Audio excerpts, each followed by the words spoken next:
Okay. Okay. Assalamu alaikum wa rahmatullah. Alaikum salam.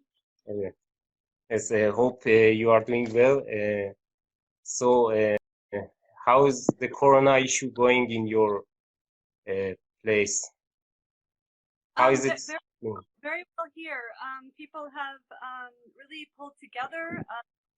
Authorities are going around and checking on the poor people and the students who are here from other countries to study and making sure they have what they need. And that was really exciting to see. I'm from the US and it's not going so well there.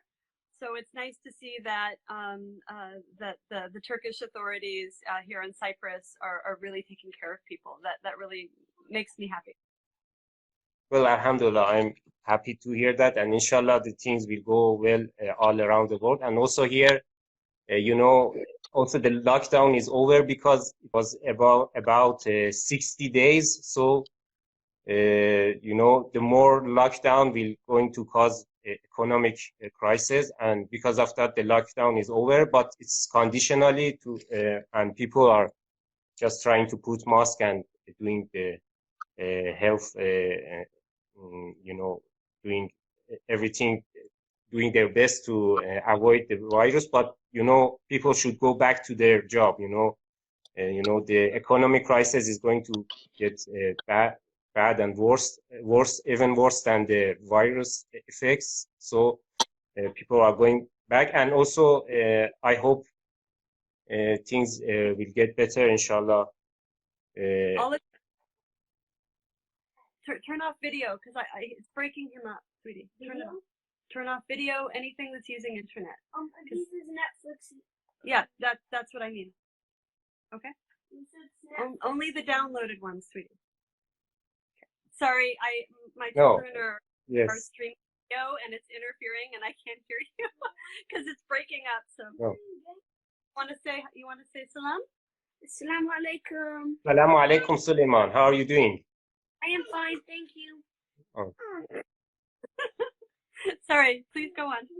So for now, for just there are many audience that maybe they are not introduced to you. I want just a biography and a brief biography and what motivates you to do your new book. I just need some background. What was your background and how did you go to this children book illustration? Assalamu alaikum, Yusuf. Okay. So yes, my background is in folklore and mythology. I also studied art history and anthropology. I studied at UC Berkeley. And while I was there, I studied the most ancient stories in the world in every, what they called area studies department that they had. So they had Native American studies department. So I studied a Native American mythology with their resident expert on the Maya codices, which is part of the reason I was so excited to see your comment with the beautiful Central American artwork. And we also studied the ancient mythology of India, classical mythology, every different class I could find at my schedule. And I put these together as sort of a composite major. So I chose which mythology classes would go into this major. And it's called Interdisciplinary Field Studies, and you work with a faculty member to assemble your classes. The only thing I'm really sad about is that we didn't actually have Persian mythology at UC Berkeley, as far as I knew, or they weren't offering it. So now, especially when we were talking about the curriculum, I'm thinking, my goodness, I don't know the most ancient stories of Persia. I guess you would say the one I'm most familiar with now is the Conference of the Birds. And that's 12th century. Yes, yeah. So, and also, about your, the journey that you are going in, you are working on some books for children, and, they are all Islamic books. And what motivates you to do these books and how these books are different? We are going to exclusively talk about the, the Pool of Paradise, but in all of your books, what's different in your books? And in your journey? That's a very good question. So initially, when I started making children's books, what I was not liking about what was available on the market was that it was very austere, no pictures, very severe sort of rule books for children and stuff, hadith books that didn't really explain anything about the content. When I started out, there weren't even really any serious children's books for Quran like yours. So and certainly nothing with a lot of spirituality. It was sort of like, how do we teach Islam to children, basics to children, but then they left everything else out. And I think part of the reason this was going on at that time was that there was this big sort of difference of opinion going on in the world about Aqidah. And there were people who just wanted to get rid of all the madhabs and have it like this, fundamentalist, back to basics kind of Islam. And the children's books reflect that, unfortunately. And I'm a Sufi Muslim, and I have a sheikh, and our way of understanding is so much more organic. It's always stories, and you learn Islam through example. You don't sit in a row and learn it by the book. You learn it in this kind of beautiful, natural way. You see the behaviors and the sunnahs of the awliya in person, usually, if you go to visit them, or if you watch their lectures and they tell you stories, and there's art and there's music. And I bring all of that to the children's book, and my sheikh encouraged me in that regard, Maulana Sheikh Nazim. And then I started to write books when my children started at sort of grade school, because I like to send them from half day to a traditional school so they pick up the local language. We do world schooling, but anyway, that gave me a little bit of time to prepare more creative projects for them and to write books for them. And I started doing that. So I would say the difference between mine and others was that I was really trying to make it the most creative, most welcoming thing for children possible, something I wasn't seeing in the other books in the market. And of course, mine are very Sufi, and Muslims who are not comfortable with that are definitely not going to like my books at all. So that's why I try to make it clear in my groups and stuff like that this is a Sufi perspective, and if you're comfortable with that, it's not the right place for you. But also I go to some of your books, and I just followed you. They don't have any, fundamental, contradiction with the Islamic values, But, No. The people who are they just having concern, they are not going through the book, they just read the cover. Oh, this is this is Rumi, oh, this is Sufis, and they don't go and read it. They are just judging before they going through the stories. When we see, for example, this conference of birds, when we see one other lady did a Quran for an illustrated Quran. Sorry, her name escapes me. She did an illustrated Quran like you, I think for Jazamana or something. And she wanted to do like an exchange. We'd review each other's books. And in one of my books, she saw that Rumi and actually quoted him. And because she disliked Sufism so much, she refused to go ahead with the whole thing. And I was just astonished. I mean, when you think about dawah and what brings people to Islam, I really cannot think of any other name that would bring people, especially people like me, Western people, to Islam more than Rumi. So, there's the Prophet ﷺ who brought people to Islam, but then, who brings more people than that? Unfortunately, yes. Okay. This is exactly so that people have a knee-jerk reaction against it, and I feel sorry for them. But I'm not going to, like I've said in my other things, I'm not going to dim my light to assuage their nervousness. It's just not productive. It doesn't light up my day, and I wouldn't want to write children's books that were that boring.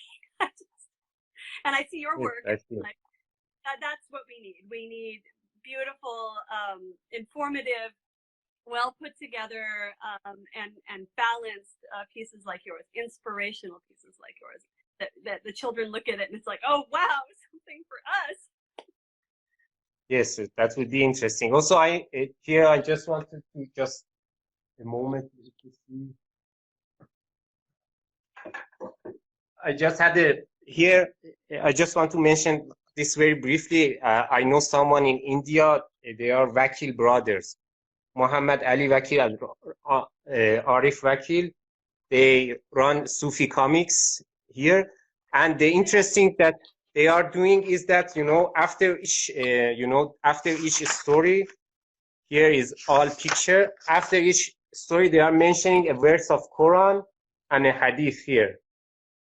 And this is an interesting book because, this is going to answer those contradictions, It's saying how these stories are, related to Quran and they don't have any contradiction. And also, I guess, Rumi's poetry, like any other thing, like almost the Quran, people have different views of it, the Quran that we are using and it's inspiring us, the ISIS are using the same Quran, to spread their ideology. But, it's important that we as a Muslim, what viewpoint we have from these books. And, and inshallah, things will go well, inshallah. And just, we are going back to our normal conversation. And let me just stop these comments for just a moment because it's going to block the video. I stop the comments here. So now we are going to talk about your Ramadan program. You are designing something very interesting for children. You are for a calendar also. And, please tell us about this project, the Ramadan project. So when my children began to show an interest in Ramadan when my eldest was about 5 or 6 years old, I struggled with the idea of how do I explain such an austere practice. I mean, a month of fasting. How do you even explain that to children? And how do you explain to them why we're doing that? Why these grown-ups are doing it? And ideally, if you're a Sufi, you want to look for some kind of story to do that with, a teaching story. And there wasn't one. There wasn't just like some, normal story that people tell you with that holiday. Like you might tell the story of Salam at Ashura to explain that this is a day, when the difficulties end. So what's the story for Ramadan? And I was talking to my father about it one day, and my father has always given me the most wonderful inspirations. And I said, I need a story that has 30 parts. I need 30 days. I need something to do of the 30 days. And he said, well, why don't you just use the Conference of the Birds? That has 30. And I thought, oh my goodness, that's brilliant. That's great. There's 30 distinct birds, although they're not exactly named in the Conference of Birds. I had to kind of figure out what bird characters were associated with what the poem was talking about. So I was sort of approximating. And then I actually got my hands on a translation, and I'm forgetting the name of it right now, but I had seen it before. I read it before. And I realized that each story, each bird was actually associated with a particular prophet, another Sufi teaching story. Some of them were quite obscure though. So what I tried to do with each bird character was find the prophetic story or the Sufi story that was closest to helping that bird with their challenge, with the challenge in their nafs and their ego, so that they can go on the journey with the other birds. And so I'm just equating the idea of all the birds on their journey to Mount Kaf to find the seaport, to all of the Ummah going on their journey towards Allah, towards higher things, and hopefully unity. It's the month of the Ummah. So that's what I came up with, and it has worked for us. We've done this project year after year. The children get excited to see the calendar go up. How many years? How many years do you? How many years? I started this, let's see, when Suleiman was about 6, and he's 10 now, so it's been about 4 years. It's been a little bit challenging. Sometimes we were traveling, so I would take the canvas with me and the packet full of the birds, and we'd put it up in hotel rooms. So that's kind of how it's going. And like this year, we're going to do the play also, which we've already started filming with puppets, bird puppets, because I try to add a little bit for each. And eventually, I would really like to have like a full-fledged play with children in bird costumes and nice music and something with more production quality than a puppet show. But yeah, that's basically it. We just took the Conference of the Bird story, we made it simpler for children, and each of those birds has their little vignette where they have to overcome something. And sometimes it's fear, sometimes it's greed, sometimes it's laziness, things like that. Bird has a character, and it's not always a bad thing. Sometimes it's that the bird is like sad, or they've forgotten something, or they're generally good. But all of us, even those of us who are really pretty good and following along and doing we need to be inspired sometimes, and that's what the Hoop is there for. And get the kids interested in this journey with us, and to get the birds interested in going the journey to Mount Cap to see the star. It's very interesting. You designed for a character for each bird.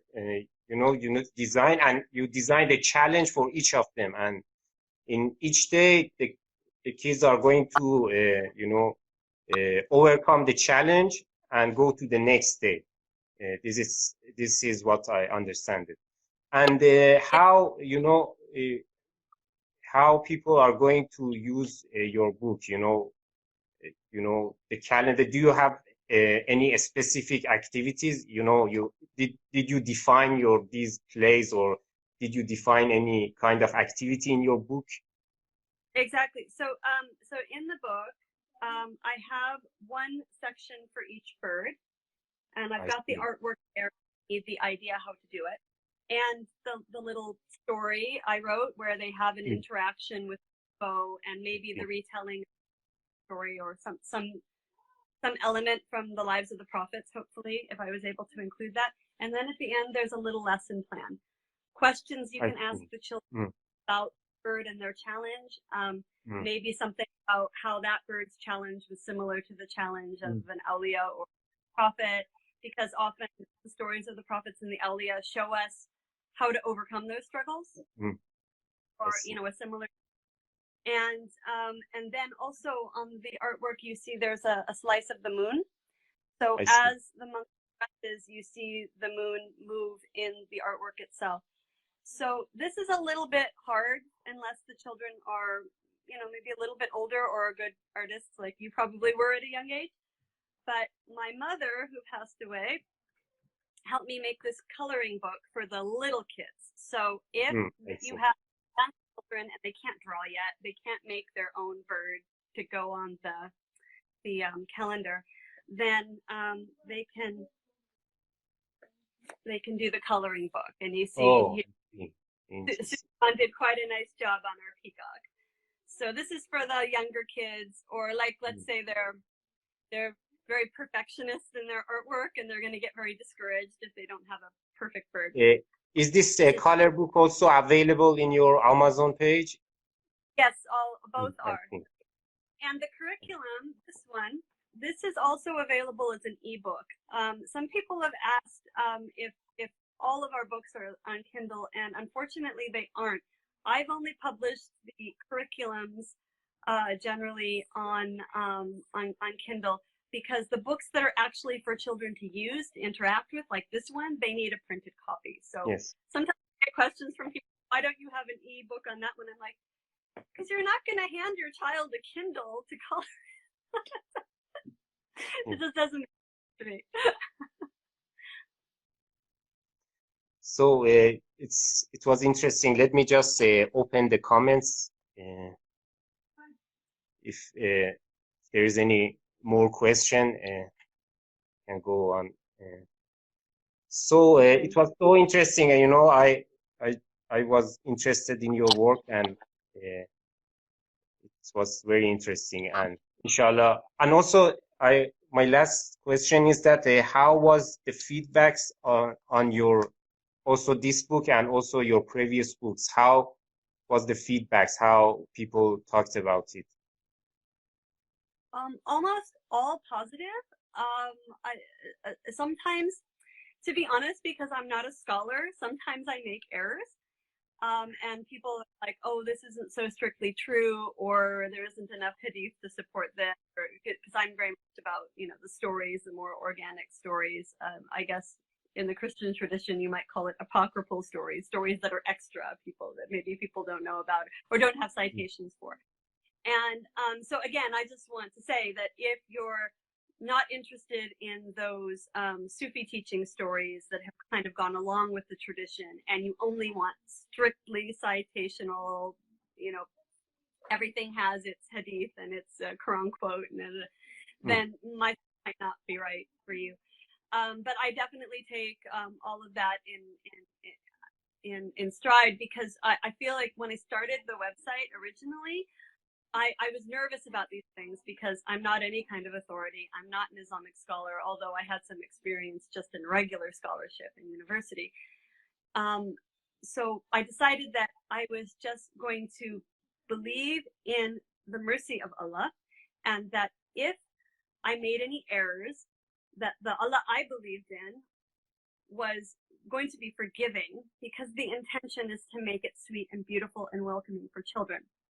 So as a result of that, and me not being like a super strict, alim or something like this, there were probably going to be errors. I had to overcome that. And my sheikh and other sheikhs in our order that I've spoken to about this, and our Naqshbandi Tariqat, are just sort of like, no, we need to have this stuff for children. We need to have sweet, gentle, welcoming stuff for children. And when they get older, they're going to learn the more, strict scholarship and memorize more Quran and memorize more Hadith. But this is more their level.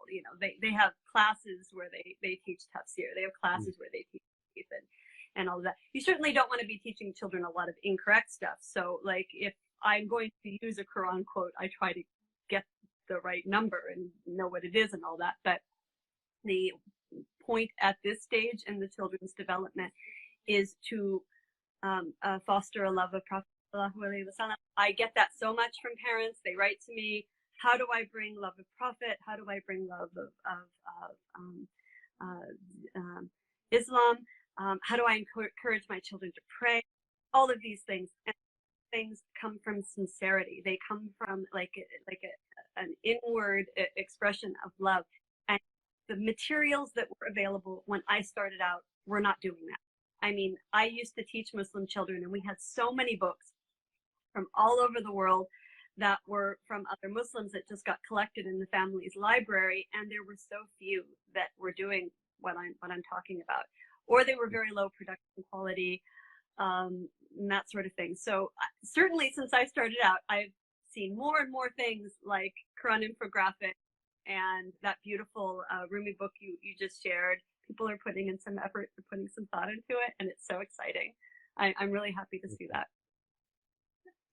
And also, the people who are following you, what backgrounds do they have? You firstly said that some people are disagree with some of your books, but I want to know, which backgrounds, which countries, or maybe which, I want to see that how people are reacting, people from different sects and cults like that. So it's the same as your demographic. Most of my most avid followers are what I think in marketing you call a super fan, like people who are just like over the moon for everything you do. Most of my super fans are homeschooling mothers, or mothers who have children in school and they're doing all the Islamic education themselves at home, and they need materials to do that. So, or they don't have any local madrasa that's really any good, or they don't like to send their children there because it's too strict or kind of too scary or something. So those mothers who are attempting to do any kind of Islamic homeschooling, either with the regular homeschooling program or in addition to a traditional school program, are my demographic. And that is in all the English-speaking countries. But mostly my orders come from US and UK, but more and more all over Europe.